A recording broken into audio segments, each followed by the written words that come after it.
Good evening, everyone. I'm Gaëtane Vernat, and I'm the director of the Power Plant.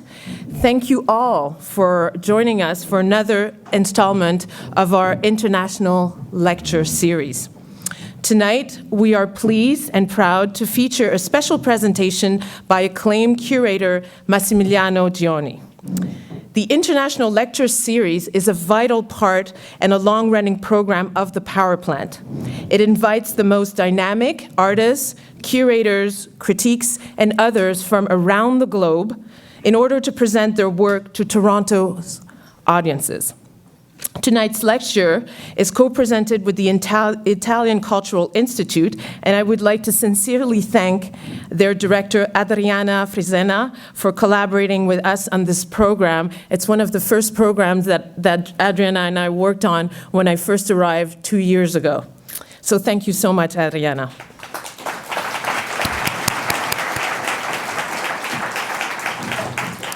I would also like to thank our generous supporters who make tonight's program ever so possible. Our primary education sponsor, CIBC. CIBC, thank you for your many years of continuous support to the Power Plant. We can't do this without such support. I would also like to thank the J.P. Bickle Foundation, our official travel sponsor, Porter Airlines. And as well, I must also mention the public agencies that support our work on an annual basis. The Canada Council for the Arts, the Ontario Arts Council, the Toronto Arts Council, and our partners here at Harbourfront Centre. Last but not least, I'd like to thank our members.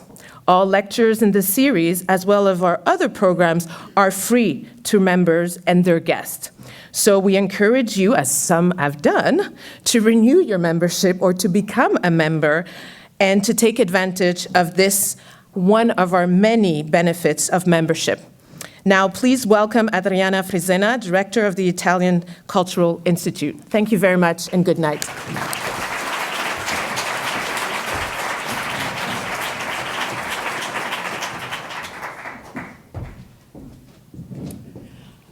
Thank you very much to everyone for being here tonight. Not many of you may know what the Italian Cultural Institute is, so allow me just a few words to tell you that we are part of the Ministry of Foreign Affairs. We are the cultural sections, in this case, of the Consulate General of Italy. There are 89 institutes at the moment around the world. And we engage into cooperating culturally with the countries where we are.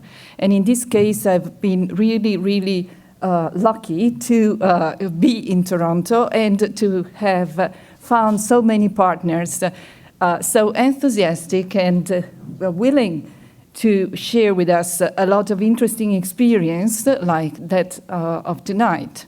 In this case, I want to thank Gaëtane Vernat and the Power Plant for having accepted to cooperate with us right from the beginning of our mandate. I want to thank all the staff of the Power Plant that has been so really great in organizing this event, and in particular Christine Bowen, that is the curator of the events and public programs of the Power Plant. And of course, I want to welcome and thank Massimiliano Gioni, this very young curator, art curator, coming here to talk tonight about this fantastic experience that many of you, I think, those of you who have been in Venice have felt of arranging the 55th edition of the Biennale of Art. So, Massimiliano, thank you for coming. And now, please, Christine, I'll give the floor to you.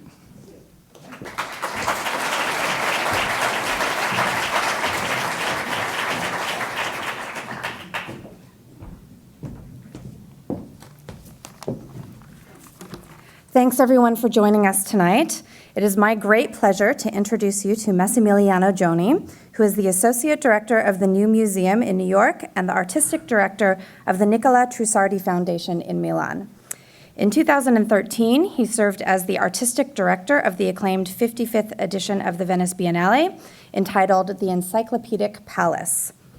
Previously, he has curated numerous international exhibitions, including 10,000 Lives, the eighth Gwangju Biennale, in South Korea in 2010, of Mice and Men, the 4th Berlin Biennale, and Manifesta 5 in San Sebastian in 2004. At the New Museum, he has curated large thematic shows, including the recent NYC 1993 experimental jet set Trash and No Star, and Ghosts in the Machine. He initiated the New Museum Triennial with the exhibition Younger Than Jesus, featuring artists all under the age of 33, and has organized solo exhibitions by, among others, Tacita Dean, Urs Fischer, Karsten Haller, and the current show by Pavel Altamer, as well as collaborated on solo exhibitions by Chris Burden and Rosemary Trockle. In Milan, with the Nicola Trussardi Foundation, Gioni runs a nomadic museum which stages special projects in palazzos, public spaces, and forgotten monuments by such artists as Allora and Calzadilla, Maurizio Catalan, and Tino Segal.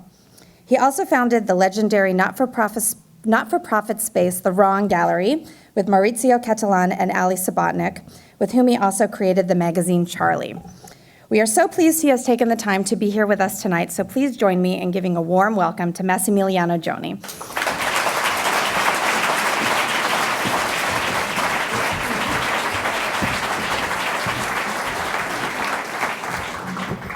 Good evening, everyone. It feels like the lights were set up by the immigration office, but I'm not going to be brief, and I'm going to try to go through actually 273 slides. If you fall asleep, please do. My motto, as you will see in many of my exhibitions and in my presentation, I try to follow the motto of Andy Warhol. When Lou Reed famously asked him if the Velvet Underground songs were too long, apparently he said, always leave them wanting less. And this lecture is going to feel a little bit like that. I'm not going to just talk about the most recent Venice Biennale, which I directed last year, but I'm going to give you an overview of the various biennales I worked on or I was involved in. There are now, I don't even know how many hundreds of biennales in the world, particularly from the 90s on. There was an explosion of biennales. Now, unfortunately, the biennale model is being more and more taken over by the art fair model, and I think there are as many art fairs in the world than biennales. As you probably know, the oldest biennale was the Venice Biennale, and it was founded in, the first edition happened in 1895 in Venice. It was the dream of a mayor who had a sense that the city of Venice was sort of collapsing under its past, and it was time to reconnect it to the present and to the future. It was also, and we'll talk about this later on, it was also very much the grandchild of the International Expo, the most famous one being the 1851 in London. And so the Venice Biennale itself, from the very beginning, became a combination of great art and also of more or less hidden politics and geopolitics, and a platform on which nations often displayed sometimes their imperialistic desires and other times their desire for collaboration and political action. The Venice Biennale, the first time I worked on the Venice Biennale was actually in 2003, and I was invited to curate a temporary Italian pavilion. I'm sure many of you have been at the Venice Biennale, and you know there are basically two components to the exhibition. One is the so-called international exhibition that usually takes place in the spaces of the Arsenale, which is the former shipyard of the city of Venice. And then there are a series of national pavilions. In the last biennial, there were, I believe, 81 national pavilions. Italy has occupied a very strange role in the history of the Biennale, particularly when it comes to the national pavilion. Until Mussolini's until Mussolini took power in Italy, the National Pavilion happened within a larger structure, which is now called the Central Pavilion, which is at the center of the Giardini. When Mussolini, let's say, was elected, but he wasn't really, he decided that the largest building in the Giardini had to become the site of the Italian Pavilion. And so for many, many years, the Italian Pavilion was the largest, which resulted in actually a rather depressing snapshot of Italian art, because it was so inflated and so large, and often the organization of the pavilion fell very much victim of political agendas. So in fact, in 1999, when a legendary curator whose name was Harald Zeeman organized the Venice Biennale, he decided to dissolve the Italian Pavilion and to utilize the building of the Italian Pavilion as, again, the central pavilion, and to host part of the international exhibition within that pavilion. I swear the lecture will get more interesting than it sounds so far. That resulted in a very peculiar situation, because the host country, Italy, suddenly didn't have an Italian pavilion. In 1999, Harald Zeeman decided that all the Italian women artists in the show represented and constituted the pavilion, so it was an immaterial pavilion. And then in 2001, when he did it again, he decided that there would not be an Italian pavilion. And then in 2003, when Francesco Bonami was invited to curate the Venice Biennale, he invited me in turn to develop a new Italian pavilion. The idea was that this pavilion would become temporary and would be much more flexible and dynamic than the traditional pavilions in the Giardini. If you've been in the Giardini, you know that the architecture that inspires the pavilions is a mixture of Disneyland and sort of diplomatic architecture. The pavilions look like castles, they look like embassies, they look like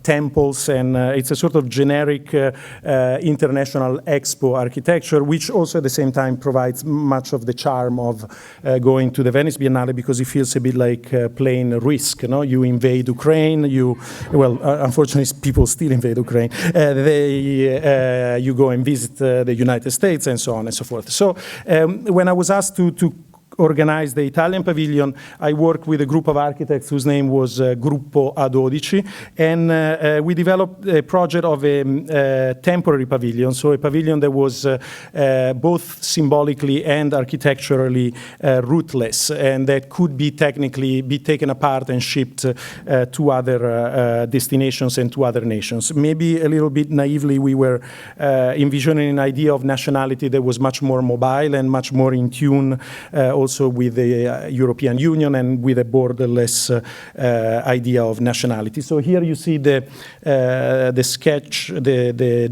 draft for the pavilion, and these are some of the images. Again, the architects very much connected to an architectural feature so typical of Italian cities, and that is the idea of the plaza, of the square. So the vast majority actually of the pavilion was outdoors, and it was a large social space where people could gather. And this is another view of the exterior. And in the interior, I organized a small overview of contemporary art from Italy, and particularly looking at the idea of youth. Whenever you are invited to work on the Venice Biennale, there is and in many biennales, there is a sort of pressure on the new, and we'll talk about this again later on. It's a pressure that I've often become quite uncomfortable with, because it's also a position that is quite complicit with producing new commodities for an ever-hungry market. But at that time, the reflection about youth and about what does it mean to be a young Italian artist took shape in this group show of 5 artists. What you see here is the work of Patrick Tuttofuoco. They are sort of large spheres, like large toys that people could play with and move around in the space. And juxtaposed to it were the paintings of Alessandra Ariati. Alessandra Ariati is a painter that lives in the countryside in Italy, and she mostly paints portraits of senior citizens in her village, and mostly on commission. So she was also a rather unexpected inclusion because she was an artist that somehow existed outside the system of contemporary art, and she was mostly working, not exactly as a commercial artist, but somehow working on demand and working on realizing paintings of elderly people on commission. As you know, Italy has not a zero growth. I think we are negative growth. And I don't remember the statistics anymore, but I think we're expected to be more than 50%. We're expected to be older than 65 in a few years. I'm looking at the director of the Cultural Institute to see if she knows more. But that was one of the questions. What does it mean to represent youth in a country that is aging? And who decides what is new and what is old. This was another joyful piece that somehow spoke about the same tensions. It's an animation by Diego Perrone, who reconstructed the last 3 minutes of life of a dog dying in the outskirts of the city of Turin. And this was a piece by a collective called Zimmerfrei. This was another unusual inclusion because they were not exactly professional artists, but they were a group of activists and political minded kids who had shot this video as a promotional video against the coalition of the willing when Italy joined the war. Now I don't even remember if we attacked Afghanistan first or Iraq first. But anyway, the video was very tough. It was all these kids staring at the camera and saying, "I will not give a child to this country." It was sort of the equivalent of "not in my name." And yet again, it was, I think, a way to participate in the idea of nationality, but by defining the terms of nationality or by opposing to an idea of nationality as patriotism. And then finally, this was a piece by Nicola Trussardi, who built this small room that was actually cut through by gusts of hot air and by sparks, and it was a quite oppressive environment that on many levels I thought resembled the rooms of the eternal Italian teenagers. You know, Italy is one of the nations in which people live with their parents apparently until they're 34. And so this was a sort of room that was both a site of escape, but also a site of imprisonment. Right after, actually, around the time of the Venice Biennale, which was in 2003, a few months earlier, I was invited to curate another biennale. This time, I was responsible for the whole show, together with a colleague whose name is Marta Kuzma. This biennale is called Manifesta, and it's quite an unusual biennale that grew out of, on one hand, out of the transformation of Europe during the creation of the European Union. So he came out of the idea of a borderless Europe, and he came out of the dissolution of the former Eastern Bloc. So what makes Manifesta a very peculiar exhibition is that he changes city every 2 years. So as you know, most biennales are very much attached to specific cities, as in the case of the Venice Biennale that has been there for 113 years, or the Whitney Biennale in New York, or the Sao Paulo Biennale, and so on. Manifesta is quite unusual because it's a nomadic biennale, and it's a biennale that changes cities and venues every 2 years, and changes also the curators and the directors. Incidentally, what I love about biennales, you know, it's become a sort of national sport to dismiss biennale, to say they are complicit with the tourist industry, to say that they are the site of spectacular installations and sort of a vacuous understanding of contemporary art. What I like about biennales is that they are institutions where the very meaning of what an institution is can be called into question every 2 years. I also like them because they lend a lot of free rein for the artistic director. So if you have totalitarian tendencies, they are the best way to work, because you get to decide everything from the visual identity to the placement of the artworks. And there is also a little bit of both excitement and there isn't really much you can lose when you make a biennial, because you know that after 2 years somebody else will do it.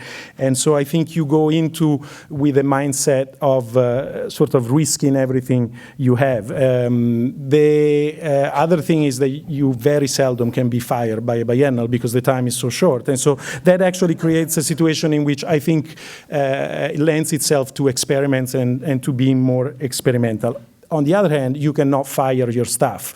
So it also requires a lot of diplomacy, because you come, you work with a team that has been working there usually for a long time, and you also have to work with them to develop goals together and to sort of realize your vision, and most importantly, the vision of the artists. I'm not going to show you too many images of the Manifesta exhibition I curated, but what made it for me a particularly instructive experience was that the exhibition took place in San Sebastian, in the Basque region of Spain. And particularly in Europe, if you say Basque region, particularly a few years ago, people immediately thought of ETA, the separatist movement. They thought of terrorism, they thought of bombs. And many of these were just also stereotypes, because the city of San Sebastian is a fantastic holiday resort town that was developed by the Spanish aristocracy back in the 30s. And yet, the tensions within, under the surface between this, between the separatist movement, between central government of Spain, are quite present. And more importantly, they are very present in any artistic gesture. An artist who I worked with in Manifesta told me that paradoxically, in a environment that is hypercharged with political agendas, he found freedom in making work that was ambiguous and that didn't take sides, and that sort of created a space of ambiguity around himself and around his work. So in such a way, his gesture of freedom was to be opposed to a sort of monodimensional reading of his own work. And I think this approach, first of all, sort of influenced the way I think about contemporary art and political thought in general, but also very much informed the thinking of this exhibition and the placement of this exhibition within a very complex, both intellectual and political landscape. So what I'm going to show you now is actually a piece by Jeremy Deller. Jeremy Deller is a British artist who became quite known when he won the Turner Prize with a piece that consisted in a remake of a strike, a miners' strike in England, and he worked with groups that reconstructed, these hobbyists that reconstruct wars, and he worked with them to reconstruct the clash between the police and the strikers of a strike from 1985, I think, that Margaret Thatcher had very violently suppressed. I invited Jeremy Deller to come to San Sebastian and to develop a piece for the exhibition.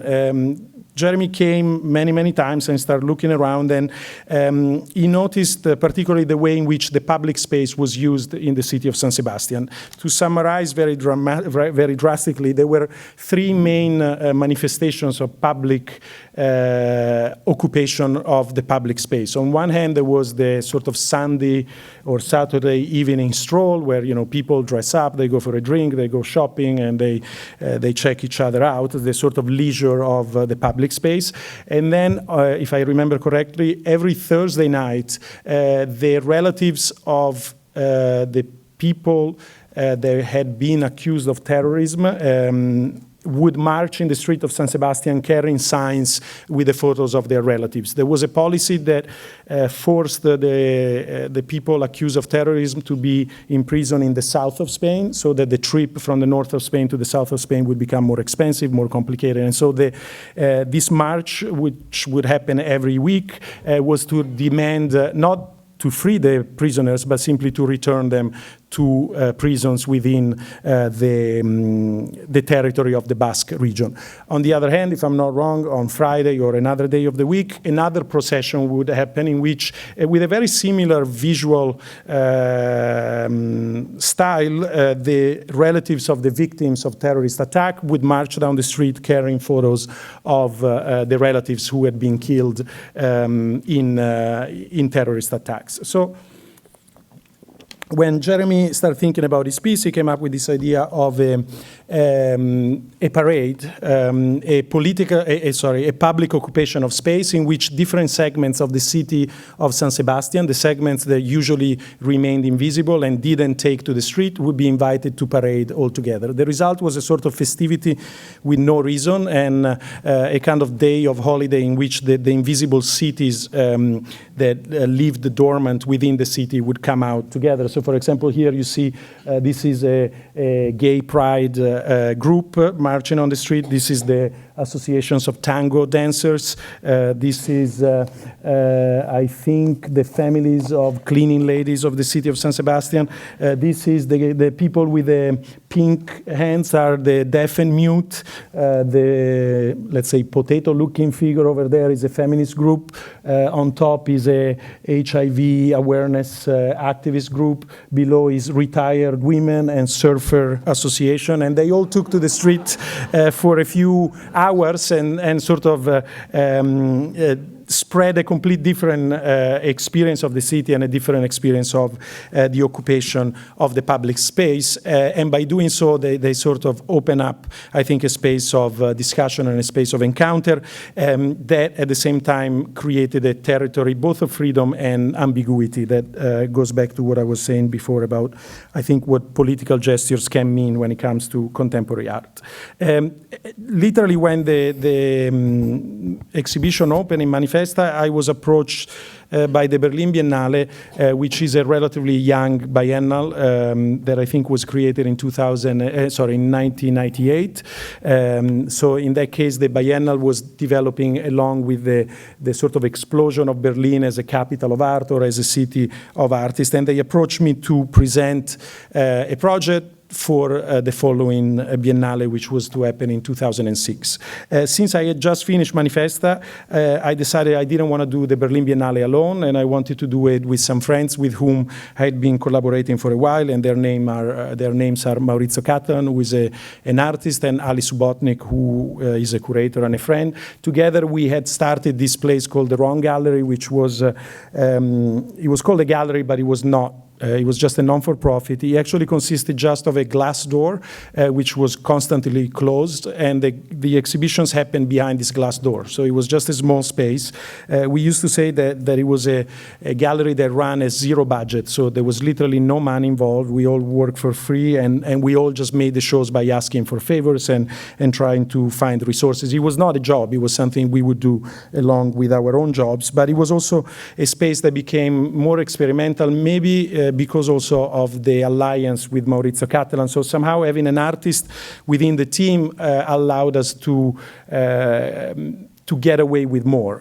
There were things I would never do as a curator that I would do as a curator together with an artist. And so I pitched this idea to the Biennale along with other ideas, and I said, I would love to do it, but I would love to do it with this team. And the Biennale accepted and hopefully didn't regret it. But what we thought about was one of the proposals, which we eventually carried out, was to think what would happen if a biennale, instead of happening every 2 years, had it happen for 2 years. So basically, as soon as we got the job, we started running the biennale, and we started with a series of programs that happened for the duration of the 2 years as we were preparing the exhibition itself. One of these programs was the opening of an illegal franchise of Gagosian Gallery. You all know, I think, what Gagosian is, and it's a sort of colossus of galleries that at the time, I think, had branches in London, New York, and LA. Now has them in Hong Kong, in Athens, I even don't remember. I think he has more than 10 galleries all over the world. So we actually opened this Gagosian Gallery in Berlin without obviously asking for permission from Gagosian, and we operated for a year in the build-up to the exhibition. You see the invitations were knockoffs of the actual Gagosian Gallery invitations. We used to say it was a guerrilla franchise, and every month we would stage exhibitions. Obviously, our gallery looked like the exact opposite of Gagosian. It was pretty shitty shitty, very small. We paid like, I think, $1,000 of rent. And the whole idea was mostly to look at artists, let's say, at the behind the curtain of the artist's work. So we weren't so much showing artworks as much as showing things that interested artists. So, for example, this was an exhibition of collections gathered by different artists of objects that were not artworks. So this is a collection of stickers. This is a great collection of stolen car logos. This is a collection of ashtrays by Olaf Metzel. And this is what our little pathetic Gagosian Gallery looked like. It was somebody was collecting Vans sneakers and butterflies and other sort of, and one of my favorite collection is the opening and closing credits of movies. It was a guy that just collected the opening credits of movies. So it was a way also to look at the objects and the inspirations that make up the life of art beyond or before the artwork. So here you see preserved fish and a collection of medical tools from John Bock. Then, as we were developing this series of interventions and gestures throughout the year, which also included publishing a book that contained images by all the artists we had looked at, in the research of the exhibition. He also included a regular column in a weekly magazine and other sort of interventions in the city and in the media. As we were developing this program, we were also working on the exhibition itself, which opened, I think, in April 2006, and was called Of Mice and Men, after the John Steinbeck book, and that had a very simple but very peculiar layout. The whole exhibition happened on one street. It happened on a street that was long 900 meters. So basically, the whole process of preparation of the exhibition was also to somehow refuse the venues that came with the exhibition and select venues that would contribute to the narrative and the development of the exhibition itself. Ever since, actually, the Berlin Biennale has become quite interesting because when you're invited to do it, you're no longer given venues, but you have to find the venues to go with your project. And I think that's quite a unique opportunity that not many other biennales offer. And that was a spin-off of our biennale because we really forced, I think, the limits of the spaces that were given to our disposal. So the exhibition took place in this street that was called Auguststrasse, that is still called Auguststrasse, in Berlin Mitte. And he unraveled, if I'm not wrong, in 14 venues, taking over private apartments, a former school. He literally went, and this is, I guess, because we are Catholic, he literally stretched from a church to a cemetery. And he went in and out of both art spaces and found spaces, some of them quite spectacular, like this wonderful ballroom. And that is the idea that the Biennale is a sort of global village where people come together from every nation. And instead of using that idea, which is often compared to the metaphor of the internet as a place where different geographical and cultural expressions can coexist together, we looked at an historical metaphor. And so the whole show was based much more on history than on geography. It was much more based on proximity rather than on an idea of an exploded geography. And this was also achieved by reducing the scale of the spaces. So there were very large spaces, but there were also very small spaces like this private apartment. In some cases, we used private apartments. In this case, we paid the guy who lived there, who kindly moved to a hotel for 2 months, and we asked him to use the apartment exactly as it was, and to leave also the art he had on the walls. And then we, unfortunately, didn't bring the photo of what the room looked like during our installation, but it looked exactly the same, except there was a piece on the table and there was a sculpture near the window. So the idea was also to generate a confusion between what was our art and what was their art, and sort of questioning who decides which art is to be looked at. And particularly when you went into an apartment like that, it was quite confusing because you didn't know where was the art authorized by the institution and where was the art that was simply put there by the person that lived there. And the implication was also, isn't maybe that art more significant when you have a person that lives with it for 30 years than the art that we place there only temporary?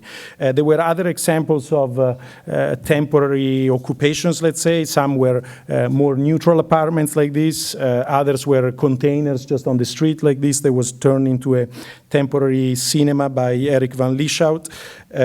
Some others were traditional former Eastern Berlin office buildings like this. They're called Plattenbau. This is what you, in one case, this is what the office looked like when we rented it. And this is what it looked like after Kai Althofen spent 2 weeks working in the space and painting in the walls and completely transforming the space.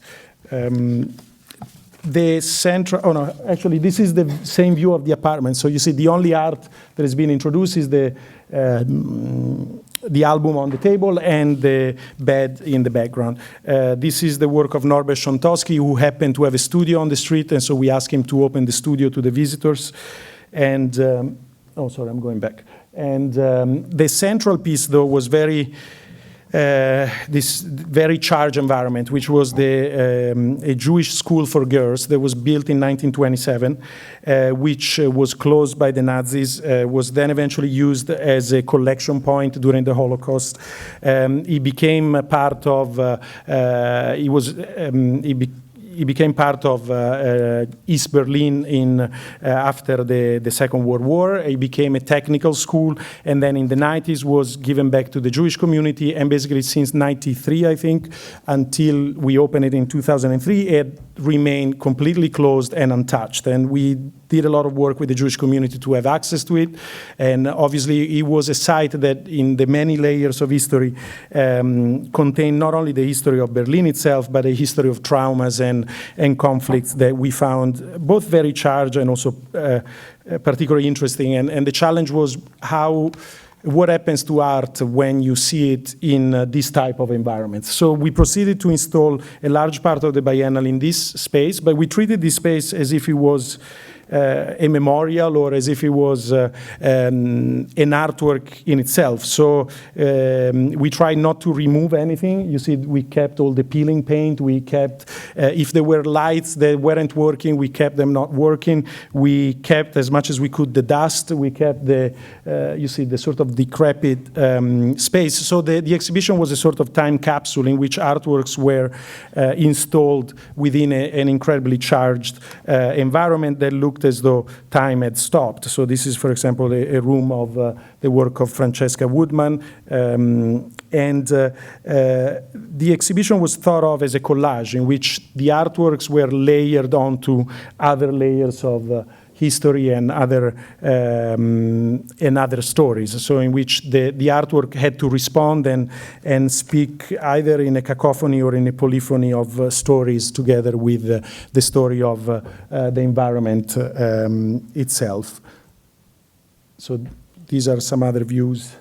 This is the work of Bruce Conner, the work of Michael Boremans. The artist in many cases reacted with great enthusiasm. And for example, here you see Michael Boremans, who distributed his work within this classroom.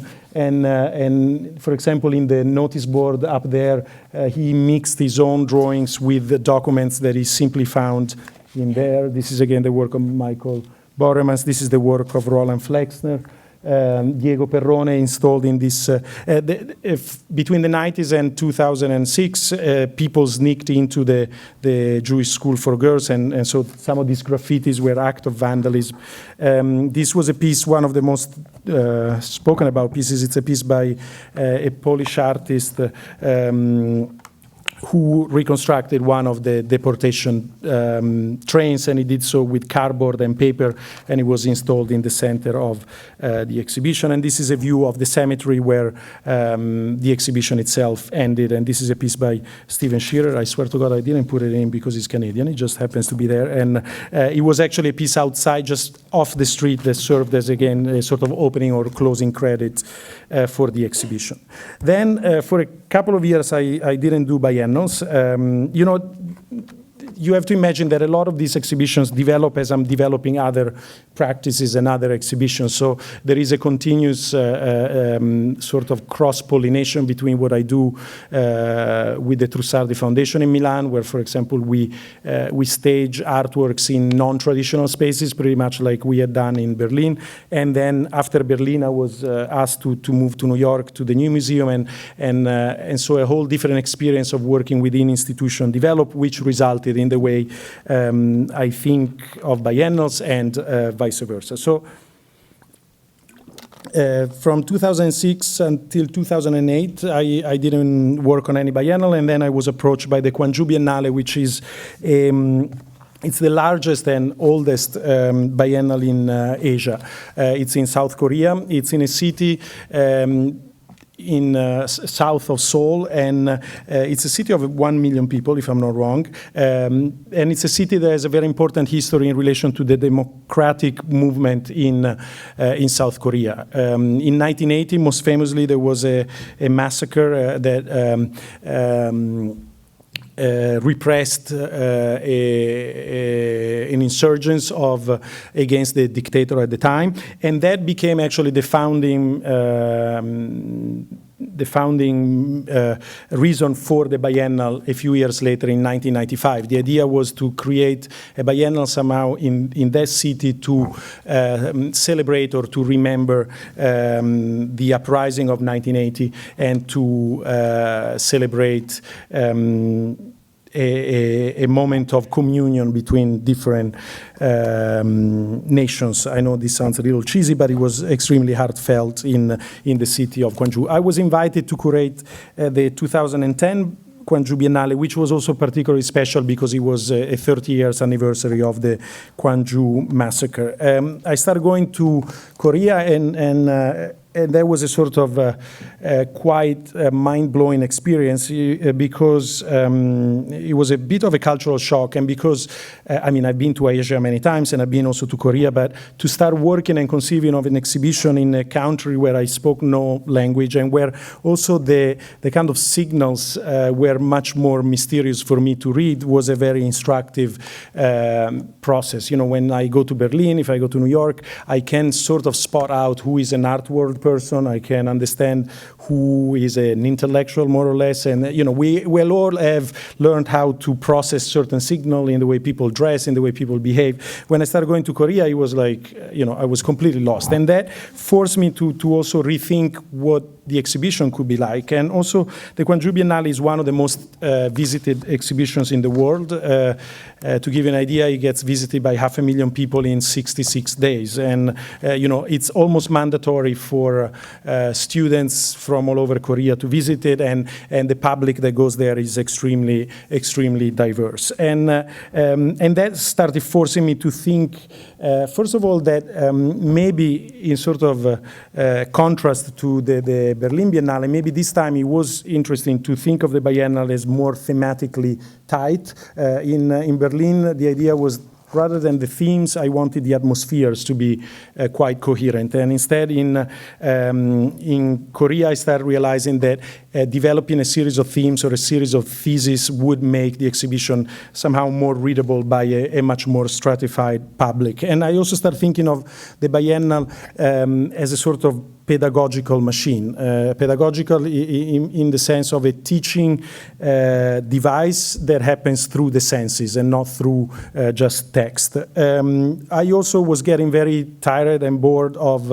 exhibitions and biennals in particular, that took on a sort of rhetoric of the spectacle, what the New Yorker critic Peter Sheldal has defined festivalism. So this idea of a biennale as a participatory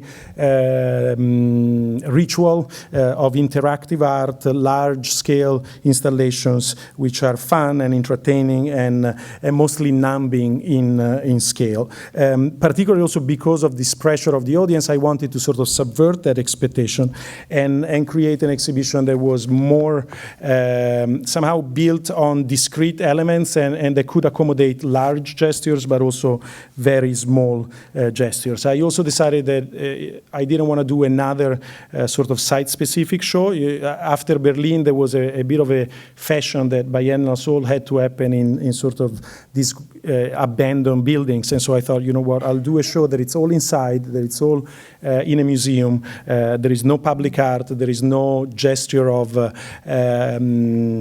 fun and entertainment for the audience, and still, you know, let's try to see if it can be entertaining, but in a different, with a different modality. So I wanted to work more on intensity and quantity versus large scale and versus this sort of spectacularization of the biennale. The title of the exhibition was 10,000 Lives, and it was borrowed by a wonderful book by Ko Un, who was a poet. He's a poet from South Korea, who was actually arrested during the 1980s massacre, and he spent, right now I'm blanking on how many years, but a few years in prison. And in prison he started building a sort of personal encyclopedia of all the people he had met in his life. So when he got out of prison, he started writing this book that now I think is 35 volumes long, that contained every person he had met in his life described in a short portrait. And the people he met in his life were both his mother, but also Don Quixote from the novel. He was also the moon, and he was both imaginary and personal and actual people. So by taking inspiration from this title, I wanted on one hand to signal that quantity was a very important aspect of this biennale, a sort of explosion of images, which is an experience I think we're very familiar with today, you know, as we take photos with our cell phones, as we post them online. We are sort of living through an inflation of images, and I wanted the show somehow to do the same. And then, just as Ko Un had been writing this never-ending catalog of portraits, I was thinking of the exhibition as a sort of gallery of portraits. To summarize, I thought the exhibition was an exhibition about the eye. As you see here, this is a piece by Bruce Nauman who pokes his eye, and I think is one of the most beautiful reflections on art, that it's often a poke in the eye, literally.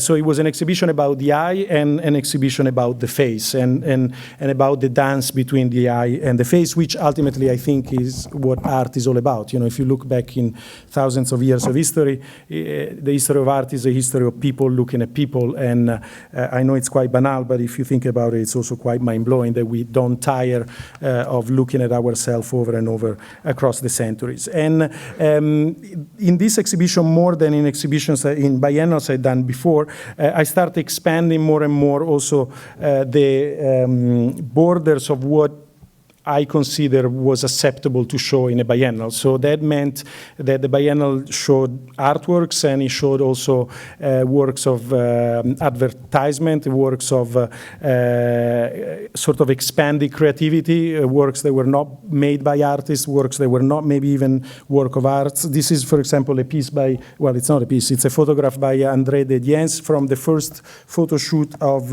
Marilyn Monroe, and it's titled Marilyn Monroe Shows What Death Looks Like. And obviously for a celebrity like Marilyn Monroe, death means hiding your face. This is a piece by Anne Collier. This is an interesting piece. Apparently the last community in Europe that believed that cameras would steal the soul of the people being filmed. So these are two girls, I believe it's in the Netherlands, who are hiding from the camera. The exhibition was very much, as I say, a story of eyes and faces, and was also clearly a reflection on photography as the industry of the 20th century in which we have constructed our identity. So a lot of the exhibition dealt with the people, the way in which we stand in front of cameras, and the way in which we construct ourselves for the others and for cameras. This was also the first chapter of a sort of research project on more than on art, on image making. And I think this was in a way where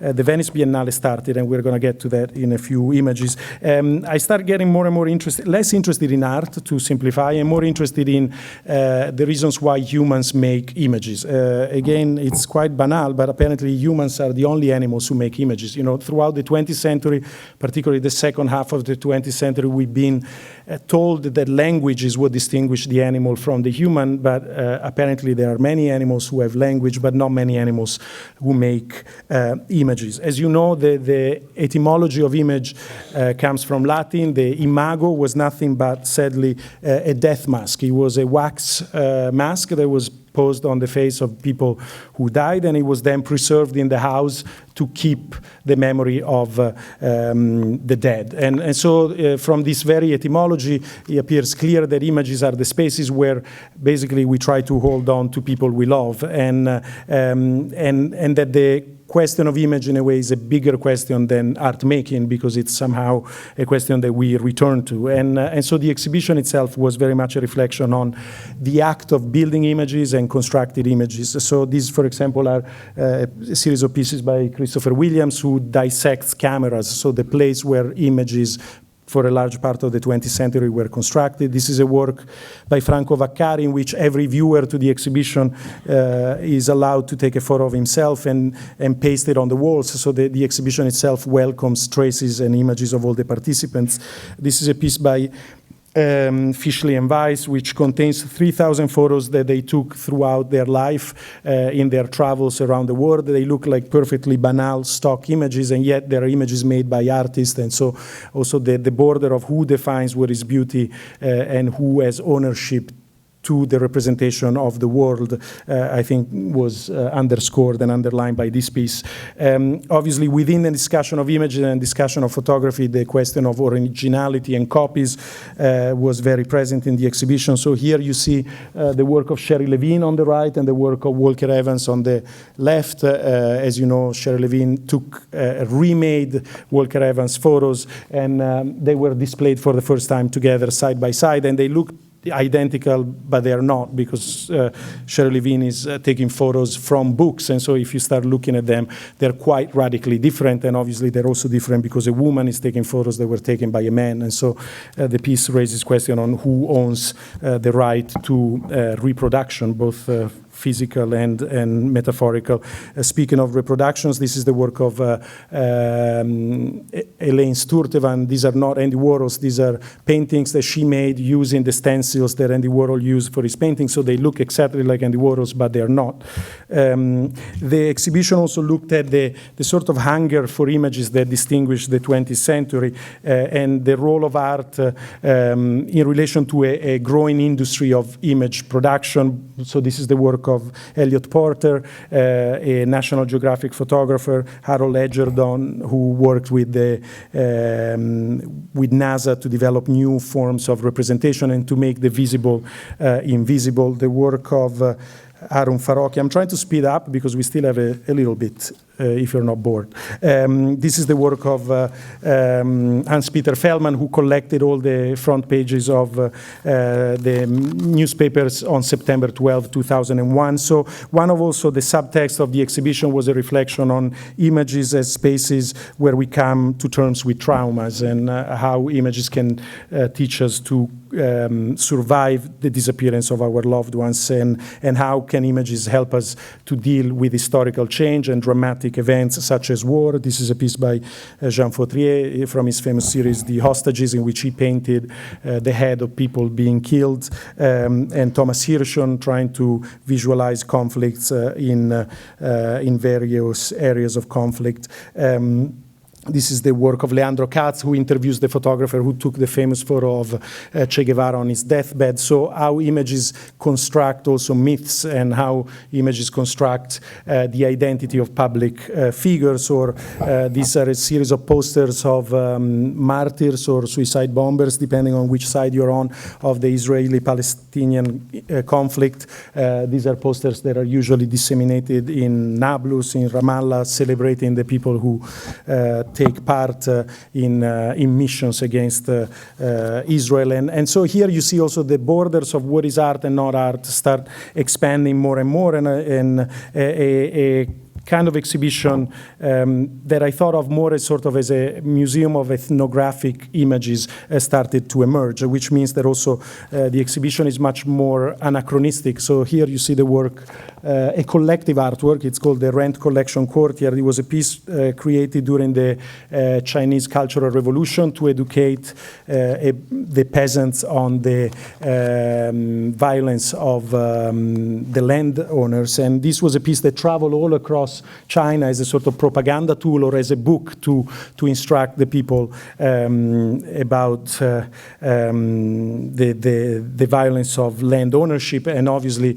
it's also a piece that it's the height of the social realism of the time. And so I was also trying to question, again, who has the right to decide what is the art that we see in this type of events. Some of the images were particularly painful. This is a series of photos coming from Tuol Sleng, a Cambodian prison where the Khmer Rouge killed 17,000 people, and before killing them, they photographed them one by one. They were photographed by a member of the Khmer Rouge, so they are also objects that were made by somebody who was complicit with the regime, and I presented, I don't remember all the 150, I think, images that constitute the last image of these people before their disappearance. The exhibition also included this series of dolls called Cocteau dolls. Throughout history and throughout geographies, many cultures have created puppets and dolls that are buried together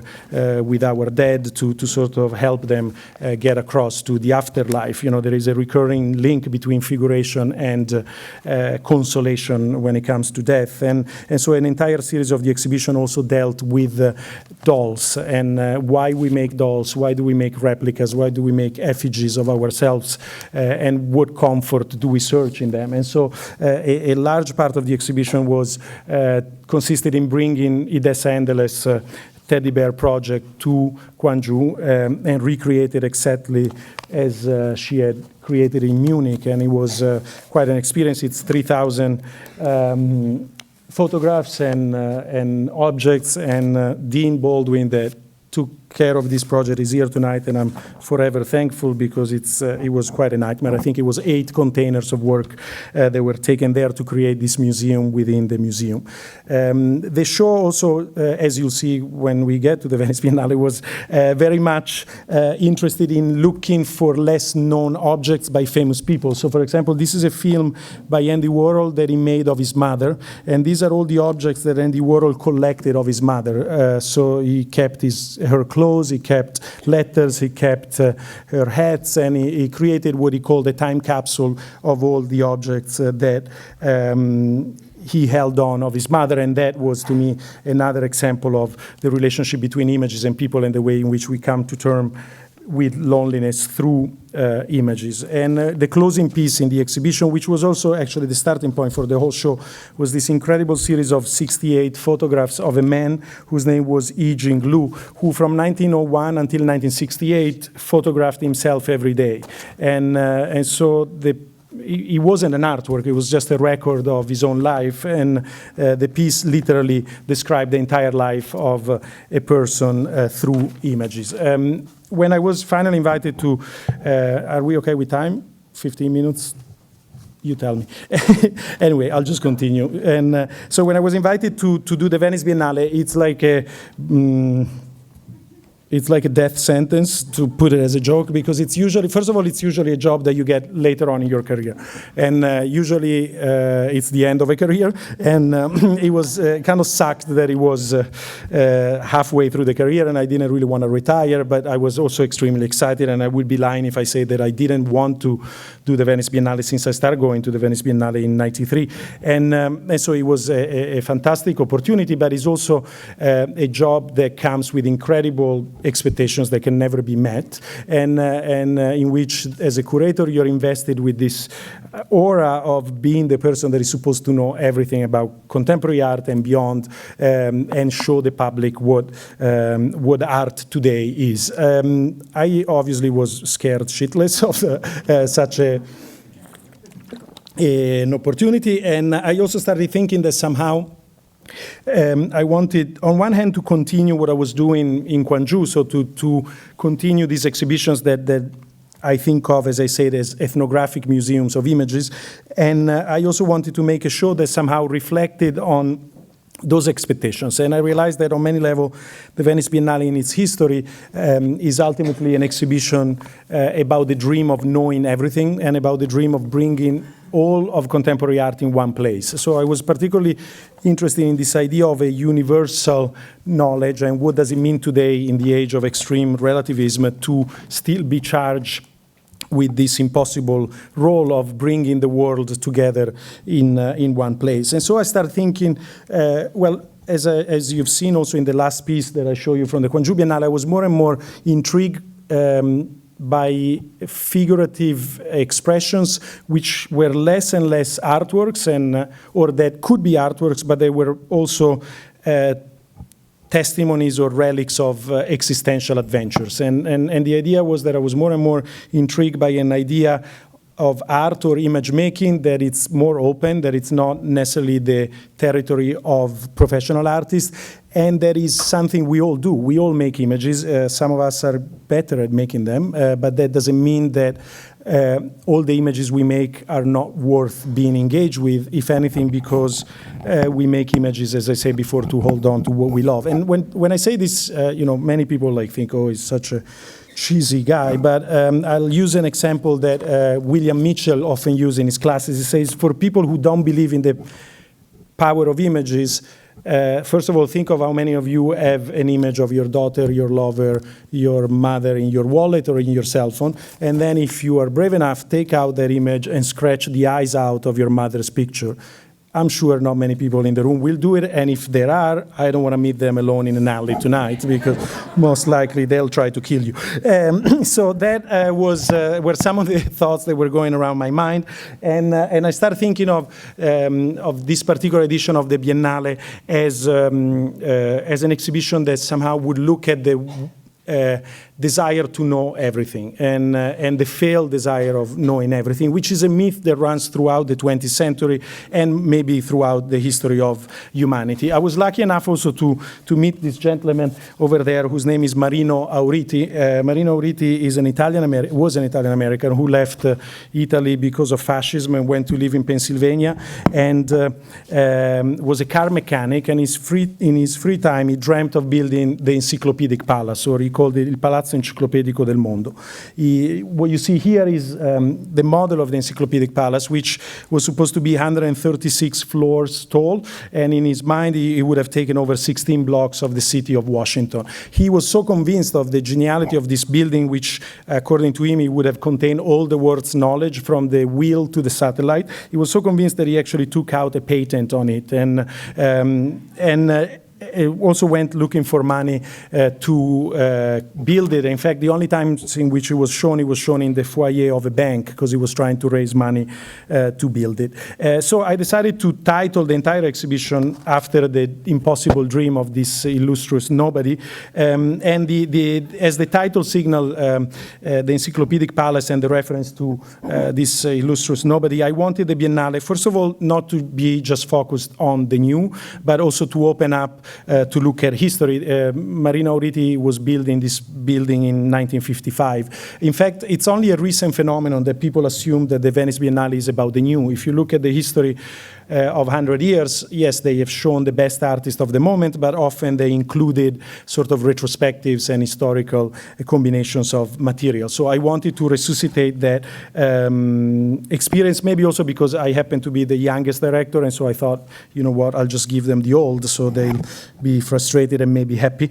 I also wanted to blur the distinction between outsiders and professionals, and that's why I wanted the exhibition to be named after an illustrious nobody. I actually usually don't like the label of outsiders. I prefer to speak about eccentric or self-taught artists. I'm often reminded of a joke by the mental patient who's locked into his room in the mental hospital, and he knocks on the door and say, "Careful, guys, you locked yourself inside." And I wanted to sort of switch the perspective to, as Gilles Deleuze used to say, you look a disease to understand something about the doctor and not vice versa. So I wanted to understand how the definition and the borders of what is inside and what is outside actually tell us something about how we build those borders. And so the exhibition was, I think it included 158 artists, and many of these were not artists. Many of them were people who did things with images. And that became more and more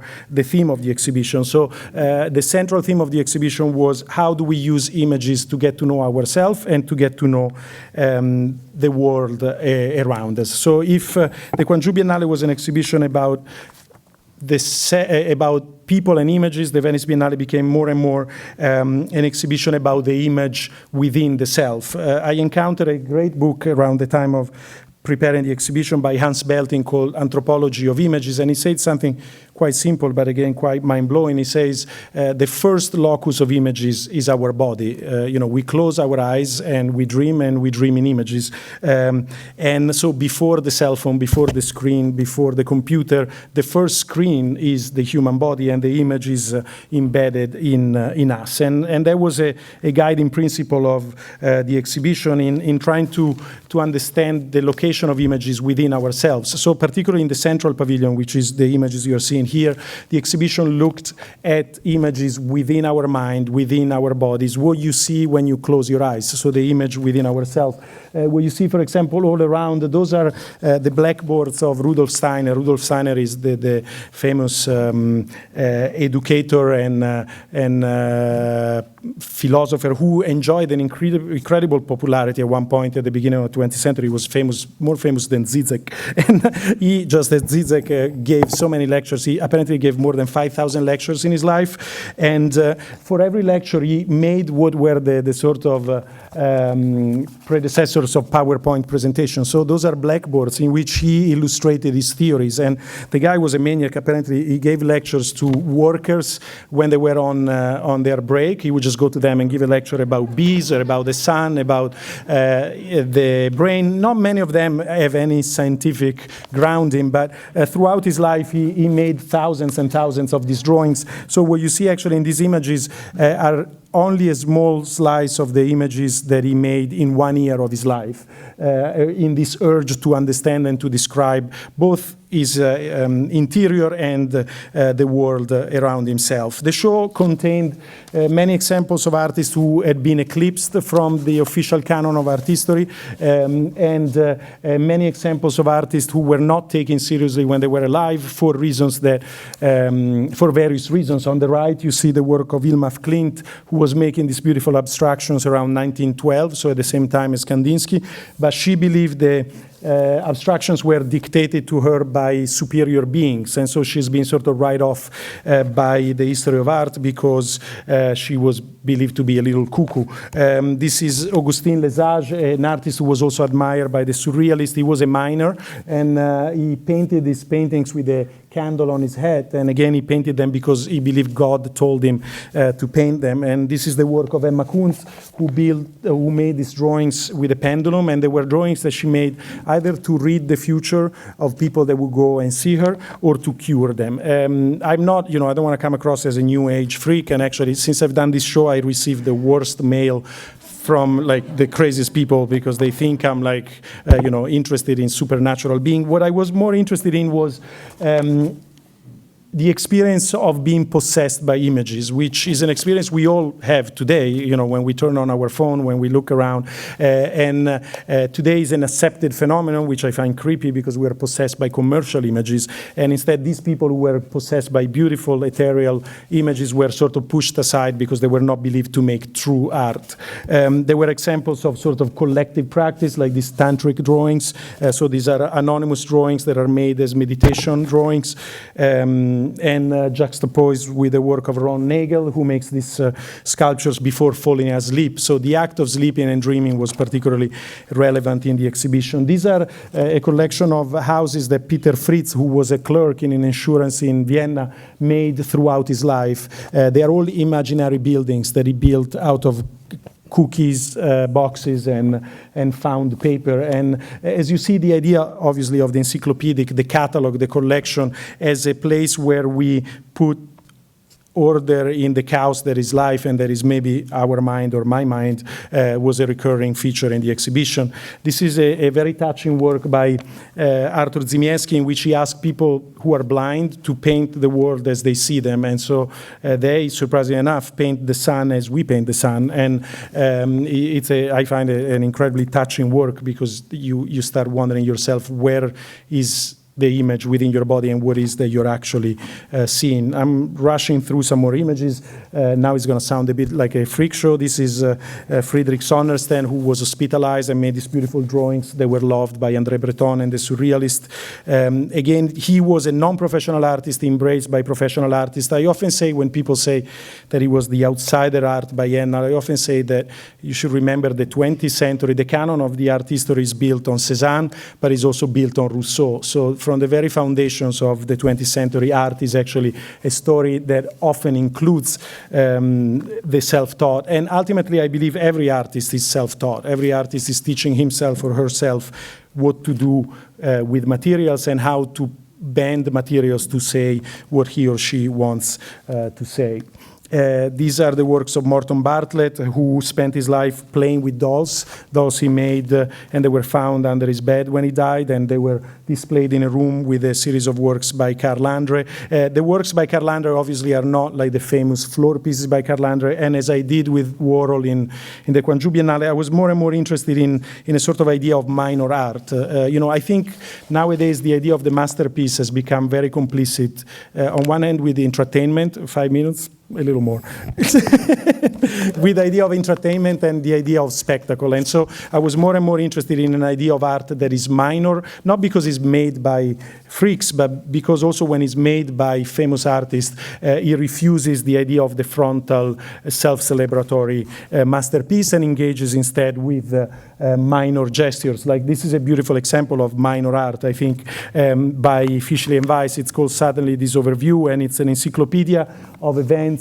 and in the life of the universe. And among them there is the night in which Albert Einstein was conceived by his parents, the night in which Mick Jagger leaves the studio very satisfied after having written I Can Get No Satisfaction, and a sort of invisible history of the world as told by minor events. This is the collection of Shinro Take, of books that he's been making every year. He makes a book with scrap materials. And this, again, the collection of Roger Calois. So this is another quite symbolic example of artworks that are not made by anybody. These are stones that Roger Calois collected, and he used to call them the artworks of the earth, the artworks that the universe does in absence of humans. And he collected hundreds of them, and they become a sort of, he used to call them also ciphers of his own interior world, and a sort of encyclopedia of the universe as described through this kind of involuntary masterpieces. Behind it, the work of Guo Fengji, who was making these drawings again to cure people, drawings by the Shaker community. These are drawings that are made again by the supposedly direct divine emanation. And I'll just skip through. This was another interesting finding. It was a book of drawings by a 14-year-old. It's called the Leningrad Album. He made it in when he was 14, and it's an album of sexual fantasies, some of them incredibly crazy, and it's in perestroika Russia, Soviet Union. And the crazy thing is, besides desiring incredible, beautiful woman, often he puts space heaters in the room, because that was also what he wanted as badly as he wanted the girls. The act of wanting and desiring was one of the sub-themes of the exhibition. These are also pretty crazy photographs by Yoshiyuki, a Japanese photographer who followed peeping toms in the parks of Tokyo. So these are a group of peeping toms just ready to go out on an expedition, and this is them, literally trying to see more and to go a little further in the act of seeing. Now I'm gonna speed through like a crazy person and say just a few things about the exhibition in the Arsenale. So the show was divided between Central Pavilion and the Arsenale. The Central Pavilion, as I said, was more about the act of seeing within ourselves, the images we carry within ourselves, and instead in the Arsenale, the exhibition looked more about looked more at the act of seeing the world and organizing the world and getting to know the world and describing it and representing it through images. The starting point was the Marino Auriti Encyclopedic Palace, and the show was organized as a progression from natural forms into artificial forms. That's how the museums of the origins, the Kunstkammer and the cabinets of curiosity were constructed, and so the show progressed from the artist looking at nature, like in this work of Christopher Williams, in this piece by Camille Enroe, which actually described various myths of origins of the universe. And he progressed through, again, the photography of Elliot Porter, the photography of Spelterini, who was the first to photograph the Alps from a hot air balloon, the work of Hans Josephson. Sorry, now it's just name dropping because we are running out of time, but the work of Yüksel Arslan, who spent his life creating this sort of personal encyclopedia, is a kind of myth of origin that he has been composing throughout his life. And so as you see, the show progresses from sort of literal nuclear forms into more and more artificial forms. As it had already happened in the Gwangju Biennale, I got more and more impatient with the notion of taste. Pablo Picasso said once that taste is a problem best left to ice cream makers and not to artists. And so I've often flirted with things that I'm not even sure if they're good or bad, like the work of Eugene von Breuchenheim on the right, and here is shown with the work of Jessica Jason Hutchins. Eugene von Breuchenheim was a bread maker from Milwaukee who painted these paintings using hair from his wife, and he spent his life creating these paintings around the 1950s, and in his free time he took beautiful photos of his wife dressed up as a pin-up. So again, the theme of obsession through images was one of the recurring and key element of the exhibition. This is the work of Steve McQueen of recent Oscar Academy fame, and it's a beautiful piece in which he collected the images that were sent out to space in 1977 on the famous NASA Golden Globe. As a joke, I say these are the images for which we have to be grateful for the aliens never coming to planet Earth, because they offer such a pretty picture of humanity, a mostly white colonial picture of humanity, that the aliens never came and visited us because they were, I guess, scared by it. This is the work of Dan Vo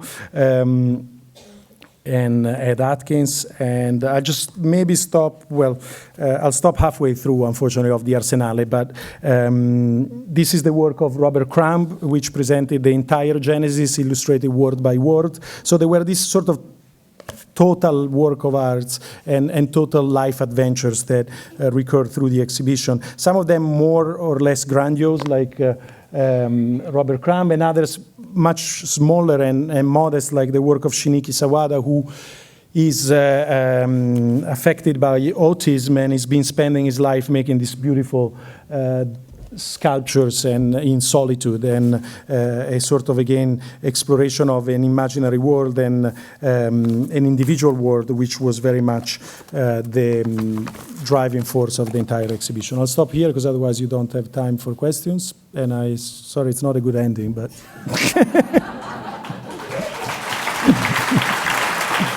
no, so questions or you were being modest in saying that it was an impossible task. I think that the consensus among critics, and obviously the number of people who came to see the Biennale, is that you produced the most remarkable Biennale in the current history. Anything I've certainly seen. And so. And it's shocking how good you are at what you do. But you gave me the only hostile question I could possibly ask at the end when you said you grew frustrated with taste, because it occurred to me in going through the Biennale that I've also never seen a more beautiful show. Mm-hmm. And it seems to me that if you weren't sure about the taste, that your organization of it, the installation, was startlingly beautiful. And I wonder if, in fact, the show really was about you and your taste, and not just about the 100 and however many artists are in. And I don't mean that hostile. I mean it was an extraordinary thing to see, and you can see it in your slides. The tonal relationship from one piece to another, one room to another, one space to another, was just shockingly right. Almost, you have perfect pitch as an installer. No, we'll ask him to keep talking because I like. No, well, thank you so much. Well, you know, the question of taste is not I don't want to make a bad show, clearly. I want to make the best show, and I want to make the show that I haven't seen. I think a lot of the drive for the ways I think of shows is I want to make the show that I don't see out there. And I often react to what other people are doing. And I mean, it's not so automatically contrarian, but I say, you know, if a biennale has become a free-for-all where big inflatable things are put there for people to take selfies in front, I'll make a show that is, you know, closer to a martini dry, but then I want to make a great martini dry. But what I meant about taste is that when I started doing this job, I had a sort of agonistic view of art. So I thought my job as a curator was to choose the best artworks and put them in shows. And that my job was to recognize what it's best before others. And maybe it has something to do with age, or maybe with just, you know, developing a more layered understanding of what art is. I came to the conclusion that great art, not the conclusion, I came to a conclusion, that great art, as I say, emancipates itself from taste and challenges taste. And often also bad art does that. and I'm more curious in understanding what happens when that fracture is created, and rather than me imposing hierarchies. That doesn't mean that I want the show to look bad. I actually want the show to be readable. I want the show to be a beautiful experience, even though it has to have a tension. And, you know, I want the shows to be, they were, in Gwangju, I think there were more than 10,000 objects because there was Edessa with 3,000.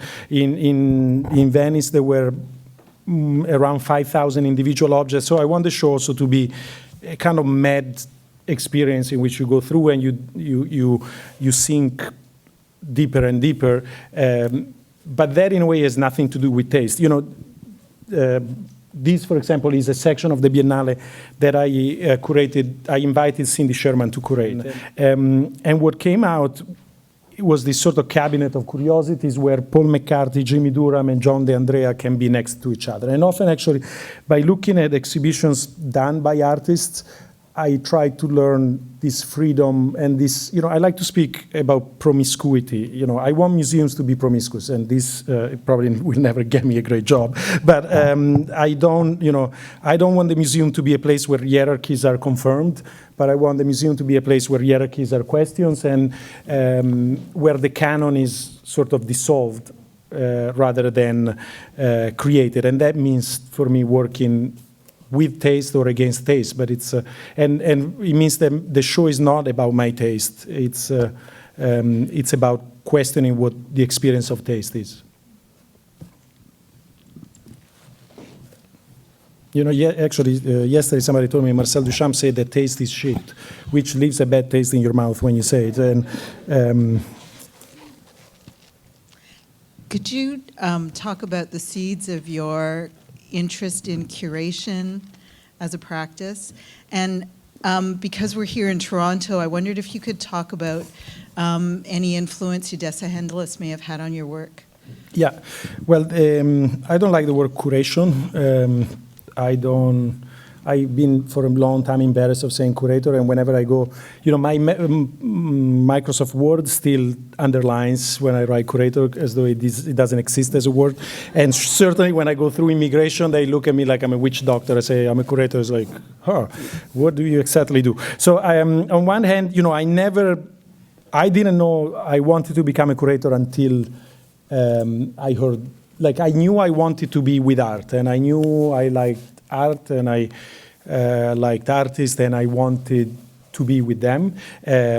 But I didn't know that then eventually there was a profession in which you get to do this. And partially I think I got to do this because also as a bilingual, you know, I moved actually to Canada when I was young, and then I moved to the States. And growing up, I wanted to be a critic, but then living outside my language and outside my mother tongue, it made writing more complicated. So, you know, a famous curator, again, Harald Zeman, said that curating is writing in space, and maybe that became more comfortable for me because instead of writing, I juxtapose images and then I do a little writing on the side. But so that means, first of all, that I don't like when curating is sort of ossified in a genre. I think, you know, I'm interested in being with art and working with artworks and putting them next to each other so that they mean something different or more than they meant when they were alone. And some people say that's curating.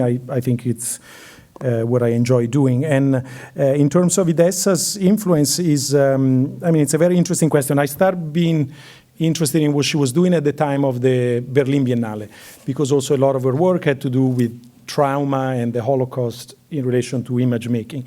And that was very much present in the Berlin Biennale because also of the Jewish school for girls and because of Berlin and so on. And so I started getting to that through that perspective, and also because she collects the work of Maurizio Catalan, who is a friend, and so I started reading her books and so on. And I got more and more interested in this idea of, you know, on one hand, I'm suspicious of the curator as an author. I don't believe in that.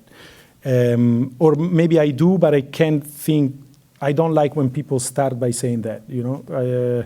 I think as a curator, you have to be respectful of the artwork, you have to be creative about the artwork, but it's not about you, it's about the artworks. And Idessa walks that line very beautifully, and sometimes she's more interventionist than others, but I think I really respect this idea of the exhibition becoming a storytelling device through the juxtaposition of works. And so I got more and more interested, and then when I was asked to do the Gwangju Biennale, I had this crazy idea that, you know, I wanted to do it, if only once, to bring the teddy bear project into an exhibition. And it was a crazy process. It was challenging. It was sometimes like going through a couple of divorces at the same time, from her and from myself. And but it was an incredibly rewarding experience. And I think what I like about her practice is this idea that art is a matter of life or death. You know, and I think we go to art fairs, we go to so many places where we forget that, and I think what I try to do in my shows, and that's why they're often not very joyful, is to remind ourselves that art and images are a matter of literally of life and death. You know, we make them because people die, and so we have something to look at them. And I think when you can get artworks that go so deep, that's something interesting. So.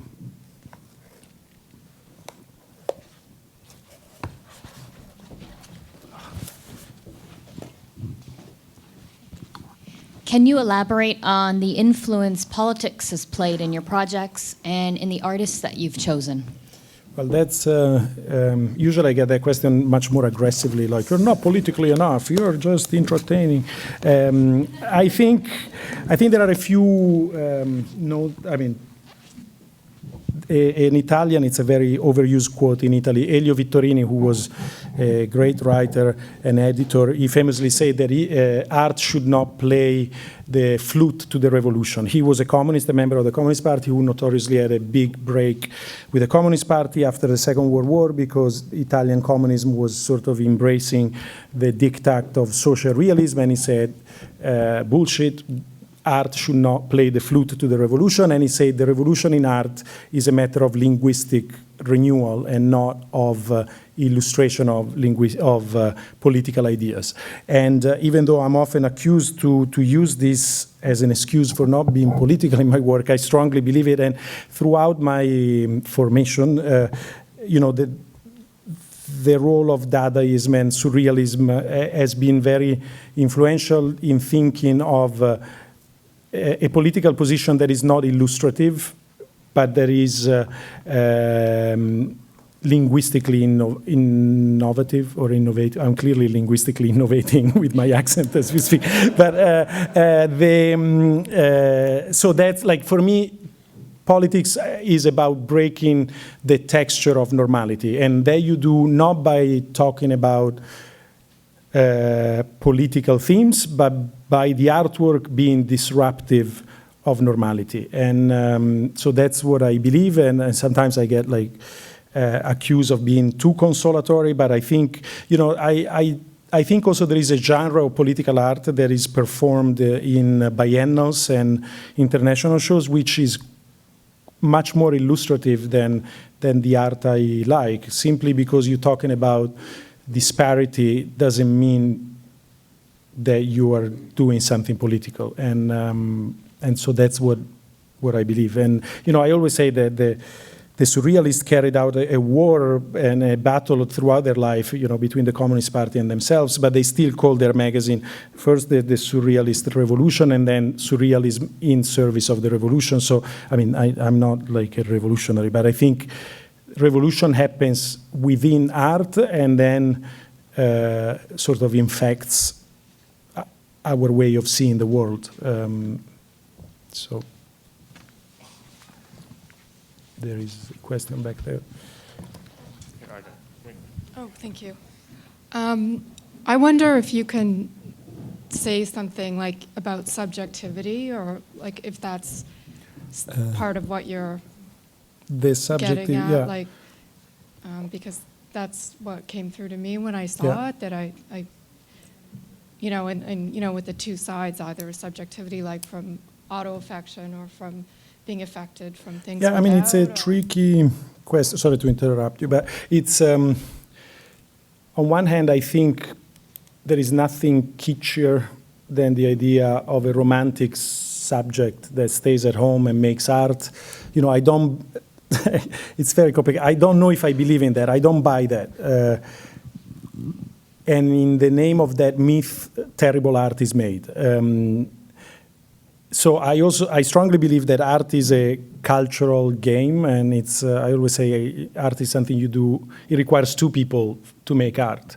Those two people can be within one subject, but it has to be two, one who makes it and another one that looks at it and thinks about it. So, on one hand, I am firmly a cultural relativist, and I believe that art is a cultural game. I often steal a quote from Georg Gadamer, who famously said, who said that the experience of beauty is not recognizing a form, is recognizing yourself as part of a community, and that is what I believe. I believe we decide that something is beautiful, and we experience beauty because we feel we are part of a community that thinks that a certain object is beautiful. And there are many, many communities that play against each other in this definition. So that I believe firmly. On the other hand, the evidence of art reminds me every day that all it takes is one person to do something with the material. So I would never say that I believe in the myth of the subject, and I think also that's a myth, to use a terrible word, that needs to be like deconstructed, but I ultimately believe it, and ultimately I believe that between Walter de Maria trying to do something with bronze here and Arturo Bispo do Rosario in a mental hospital using the threads from his uniform to make sculptures, there is no difference, because both were faced with the dilemma of being themselves in a material or being themselves in an image. And so that's what I think, and I know they're maybe contradictory, but I clearly haven't recomposed my subject. So it's... This is the last question. I'm taking no further questions.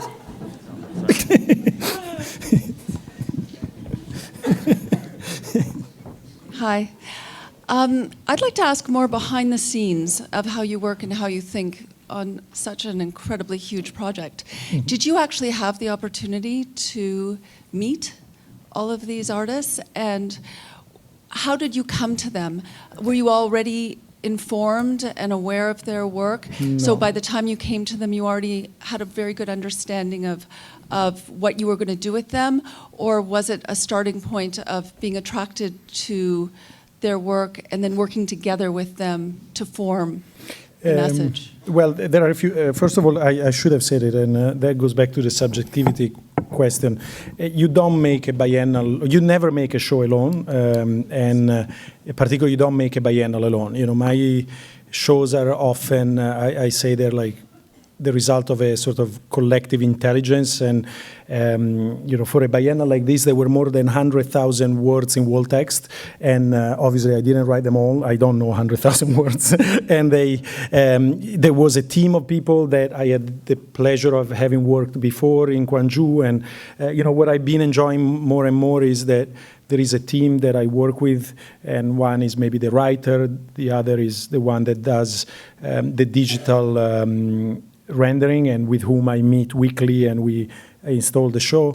And so it's a collective enterprise, and that's one important thing to keep in mind. And you know, it gets easier if you work often with the same people, because it's it just comes more natural. It means also, unfortunately, you don't make a living out of shows like this, because you know, whatever I get, I also have to distribute it to make the team function the way I want it. But there is always posterity, so that's the consolation prize. The other aspect is, there isn't an answer like who I knew or who I didn't know. I always think that the shows are better if, from the moment I start working on until the moment they open, I myself have learned. You know, if I do a show in which I knew everything from the moment of injection to the moment of the open, then it sucks, because there is no, the excitement of learning that I try to put in the show is my own, and I want the viewer to have the same excitement. So that's very important, that the show itself is, as I say, is a pedagogical machine for the viewer, but it's also for me. And that means, you know, within the team, then I construct like reading groups, and we meet every week, and we talk about certain books, and then there are people who only read, and we discuss summaries, and then I say, oh, read more of this, or read. So that's, it's literally a growing learning experience. And then more practically, some artists I have worked with continuously, so there maybe I'm more married to them. Some others, you work with them only once. I think, you know, I don't like when you always work with the same artist. I think you need to, it's like a keyboard, you know, you need to have different tonalities. Some, which was the great thing in Venice, was the opportunity to work with artists who would have probably never worked with me. Like Walter de Maria was one of the most beautiful experience, and the poor guy died like during the Biennale, and he was one of the first artists I invited. Sometimes you lie a bit, you know, you write to 5 people and say, you're the first artist I invited you. And he was one of them, but he was like very, very special throughout the process. And I knew he would have not maybe said yes, because it was his first Venice Biennale he had never been in it. And so it's again a sort of, the important thing is, I always say as a joke, you have to think of the artwork before the artist. So there were many dead artists in the show, and to me it doesn't matter, you know, it's the artwork that matters. Sometimes when I'm fighting with the artist because I want to put a piece somehow in a way, and I say the artist is a byproduct of the artwork and not vice versa. No? The pearl is the artwork, the shell is the artist, and you have to like get it out of them, and which makes working with that artist a great experience if there are no estates or widows or husbands anyway. So that means though that it doesn't matter, you know, if the artist is alive or not. It means sometimes you get to know them, sometimes it's a great experience, sometimes it's a trauma, but to me the important thing, and you know, I'm not saying it also in a sort of celebratory way, but to me it matters that the artwork is in the show, and that by being there it talks to other artworks and it talks to the viewers. I always say that my motto is a place for everything and everything in its place, and that's what the show is. And the way the artwork got there can be easier or more complicated depending from time to time. But the important thing is also when you get there, you think of the artwork, and maybe you think of the experience of the artist as a sort of story in the background of the artwork. So, and then, you know, in terms of like the background is, you know, to do Venice is awful because there is very little money. And you have to find also the money, so the behind the curtain is not pleasant. It's, you know, I'm grateful people still talk to me because for a year I was just like, you know, only talking about it and not sleeping, thinking about it, but, you know, that's what it is, so. Thank you. Just to wrap up here. Yeah, I hate to be the one to cut you off because I could listen to you all night. It was a fabulous talk. Thank you so much for your generosity and sharing your insights into the exhibition making process and experimenting with the biennial format. So thank you so much. And thank you to the Italian Cultural Institute again for collaborating with us on this program. And I also would like to invite everybody who's with us tonight to join us again for the next lecture in our international lecture series on April 15th with curator Tirdad Zolgadar. This is in partnership with the Images Festival, and it will be the same time and same place. So hope to see you then. Thanks so much.